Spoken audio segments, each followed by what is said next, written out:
IIT జేఈలో మంచి rank రానటువంటి విద్యార్థులకు బెస్ట్ ఆప్షన్ సిఎస్ఈఎంఏ కోర్సులు అడ్మిషన్స్ జరుగుతున్నవి. నమస్తే రమగారు. నమస్తే జయ. రమగారు, దీపారాధన ఉదయం చేస్తాం ప్రతిరోజు, ప్రతి ఒక్కరం కూడా. అయితే కొన్ని సందర్భాల్లో ఉదయం పూట కొంత కుదరని అవకాశాలు కూడా ఉంటాయి కొంతమందికి. ఎందుకంటే ఆఫీసులకి వెళ్ళాలి, లేకపోతే పిల్లల్ని పంపించాలి. ఇలాంటప్పుడు సాయంకాలం దీపం పెట్టొచ్చా? ఏ సమయానికి పెట్టాలి? సాయంకాలం చేసే దీపం యొక్క విశిష్టత ఏమైనా ఉందా అండి? ఉదయం కుదరకపోతే సాయంకాలం చేసుకోవచ్చు, ఉదయం కుదిరినా సాయంకాలం కూడా చేయొచ్చు. అది 2 పూట్ల దీపారాధన ఎప్పుడు మంచిదే. పొద్దున ఎలాగో చేసుకుంటాం, చేసుకోగలిగిన వాళ్ళు. చేయలేని వాళ్ళు సాయంత్రం చేసుకోండి అని చెప్తున్నాం, కానీ ఉదయంతో పాటు సాయంత్రం దీపారాధన చేసే విశేషం కూడా మంచిదే, అది ఉపయోగపడేది. సాయంకాలం అనేసరికల్లా మనకు ఒక సాధారణంగా చెప్తారు, సూర్యాస్తమయం అవి అయినాక పరమేశ్వరుడు తాండవ వేళ. అది ఈ ఉజ్జయిన్లోనూ అక్కడ సాయంకాలం హారతిస్తారు జయ, మామూలుగా ఉండదు. బాగుంటుందో. కాళిదాసు రాసిన మేఘ సందేశంలో సాయంత్రం పూట ఆయన తాండవం చేస్తాడని, ఈ ప్రమదగణాలని తప్పెట్లు కాహళధ్వనులు చేస్తున్నారని రాస్తారు. సాయంత్రం సుప్రసన్నుడుగా ఉంటాడు పరమేశ్వరుడు.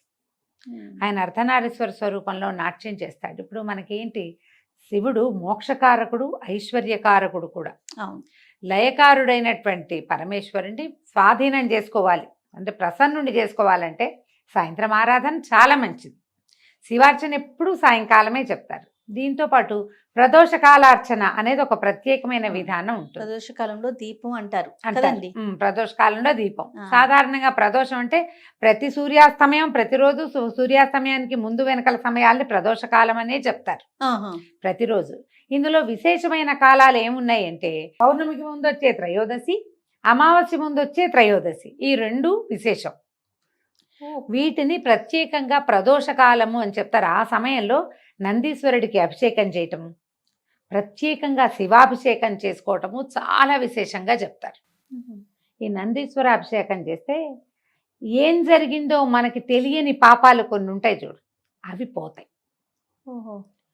ఏదో జరిగింది మన వల్ల, అదేదో మనకి తెలీదు, ఏదో మనని పట్టి పీడిస్తూ ఉంటుంది. దేనివల్ల మనకి సమస్యలు వస్తున్నాయో అర్థం కానిదా సమస్యల నుంచి బయటపడాలంటే ప్రదోషకాలంలో ఈశ్వరాభిషేకం కానీ నందీశ్వరాభిషేకం కానీ విశేషంగా చెప్పబడతాయి.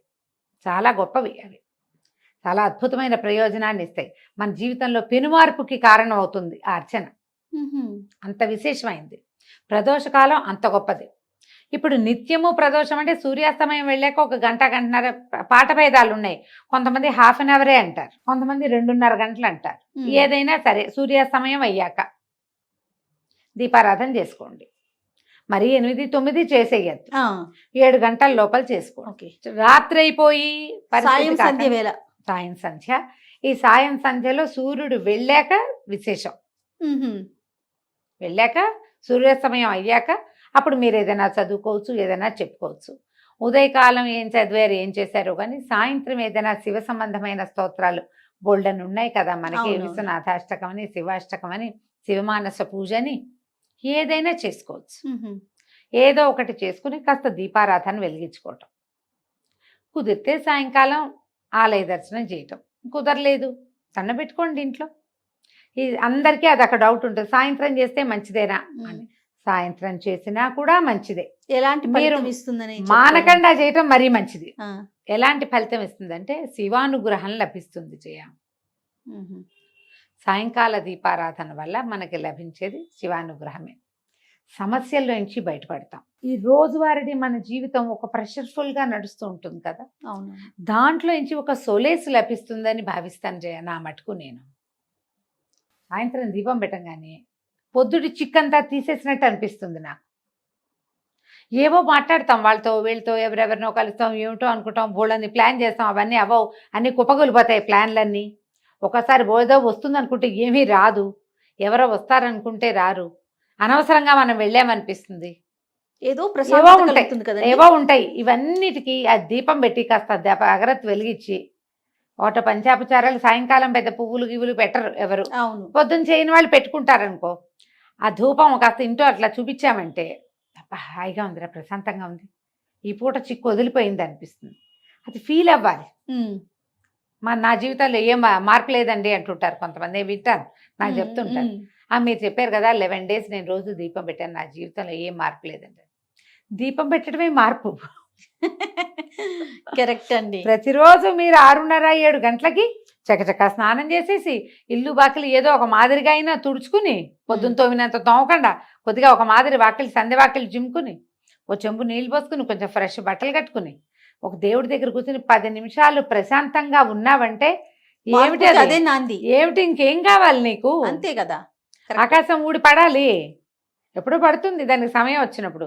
రోజువారీని పరుగులో నువ్వు ఒక్క 10 నిమిషాలు భగవంతుడికంటూ సమర్పించగలుగుతున్నావంటే అదే పెను మార్పు. అంతకంటే ఏం మార్పు కావాలి?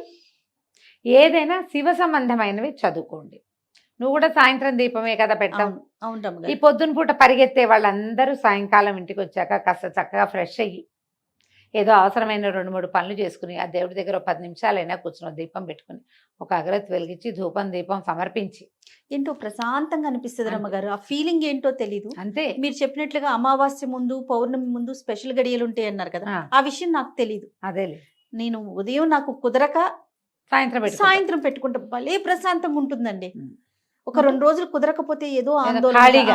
ఏదో మిస్ అయిపోతుంది, ఏదో అట్లా అనిపించేస్తుంది. ఓ పండో ఫలమో పటిక బెల్లమో పంచదారో బెల్లం ముక్కో నివేదన చేయటం, కాస్త దండం పెట్టుకుని ఒక 5 నిమిషాలు స్థిమితంగా ఉంటాం. అంతే. దానికోసం అన్ని పనులు ఆపుకుంటాం. చాలు, చేయండి. సాయంత్రం దీపం చాలా మంచిది. ఈ ప్రదోష కాల అర్చన ఎక్కడైనా శివాలయాల్లో జరిగే చోటకి వెళ్ళచ్చు. నందీశ్వర అభిషేకం 3-4 చోట్ల జరుగుతుంది. అరుణాచలంలో విశేషంగా చేస్తారు. మాసం చివర ఆహాహా. అమావాస్యకి ముందు వచ్చే త్రయోదశి బాగా విశేషంగా అప్పుడు చేస్తారు. చాలా విశేషంగా చేస్తారు.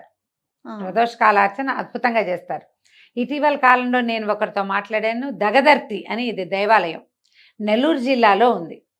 దగదర్తిలో ఉన్న ఈ శివాలయంలో కూడా ఈ పేరుతోటి యూట్యూబ్ ఛానల్ కూడా ఉంది. కేవలం శివాలయం ఇంకేం లేదు.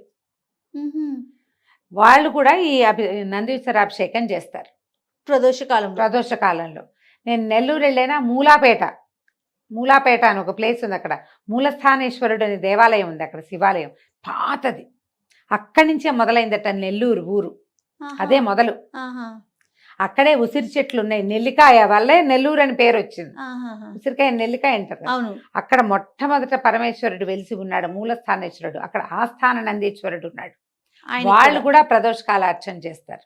కొన్ని దేవాలయాల్లో విశేషంగా కనపడుతుంది. మీ సమీపంలో ఎక్కడైనా ఉంటే ప్రదోషకాల అర్చన చేయించుకోండి.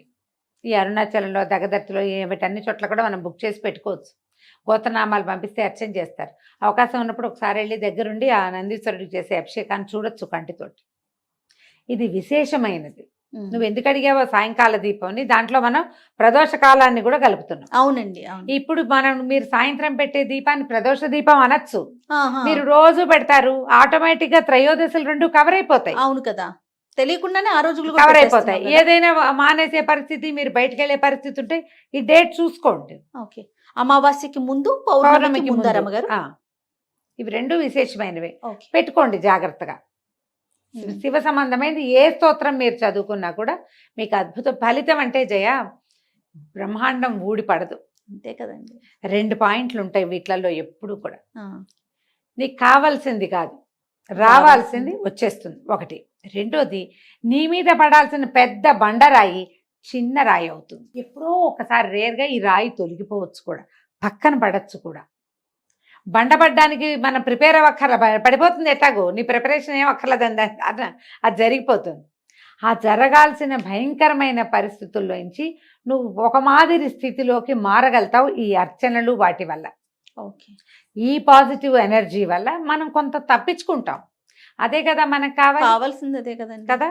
ఇది చాలు కదా మరి. కాబట్టి ఈ రకంగా ముందుకెళ్ళండి. చాలా సంతోషం రమ్మగారు. నమస్తే. నమస్తే జయ.